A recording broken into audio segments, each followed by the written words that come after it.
நான் மறுபடியும் சொல்றேன், நம்ம அரசியலுக்கு வந்தது உங்களுக்கு நல்லது நல்லது நல்லது மட்டுமே செய்யறது தான். எங்களுக்கு வேற எந்த அஜெண்டாவும் கிடையாது. அதனாலதான் பாத்தீங்கன்னா கொள்கை எதிரி யாரு, அரசியல் எதிரி யாருன்னு திட்டவட்டமா சொல்லிட்டு அது வெளியே சொல்லிட்டு களத்துக்கு வந்திருக்கிறோம். அதுல எந்த விதமான குழப்பமோ எந்த விதமான ஊசலாட்டமோ எதுவுமே இருக்க போறதில்ல. இந்த விஜய் சும்மா எதையும் சொல்ல மாட்டான். ஒன்னு சொன்ன அதை செய்யாம விட மாட்டான். அது மக்களுக்கு நல்லாவே தெரியும். அப்புறம் ஒரு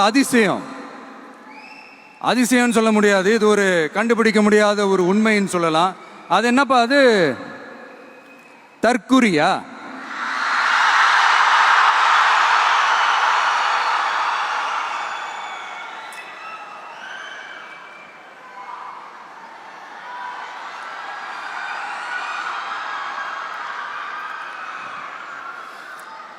நம்ம டிவிகேக்கு சப்போர்ட் பண்ற கோடிக்கணக்கான லட்சக்கணக்கான மக்கள், நம்மளுடைய நண்பிகள், நம்மளுடைய ஜென்சி கிட்ஸ் எல்லாரையும் தற்குறிகள்னு சொல்லி வாங்கி கட்டிக்கிட்டு இப்போ அவங்களாம் தற்குறி எல்லாம் கிடையாது, அப்படிலாம் அவங்கள கூப்பிடாதீங்க, அவங்க சங்கிகள்லாம் கிடையாது, அப்படிலாம் அவங்கள கூப்பிடாதீங்கன்னு சொல்லி ஒரு குரல். யாருடா அந்த குரல் அப்படின்னு பார்த்தா, இப்ப ரீசெண்டா அறிவு திருவிழான்னு ஒண்ணு நடத்தினாங்கல்ல, சாரி அவதூறு திருவிழா. அதுல அவங்க தலைமையே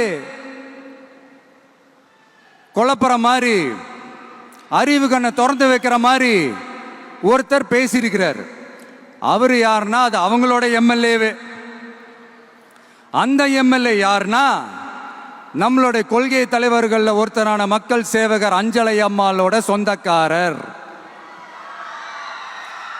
என்னடா இது இப்படி ஆகி போச்சு, டிவிகேக்கு சப்போர்ட் பண்ற மாதிரி நம்ம கட்சியிலிருந்தே ஒரு குரல் வருதுன்னு சொல்லி தலைமையில ஃபுல்லா கன்ஃபியூஷன்.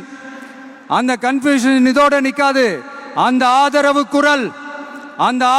குரல் ஒரு வீடு விடாம ஒரு இடம் விடாம எல்லா இடத்துலயும் எல்லா வீட்லயும் இன்னும் பலமா எதிரொலிக்கு தான் இல்லையான்னு பாருங்க.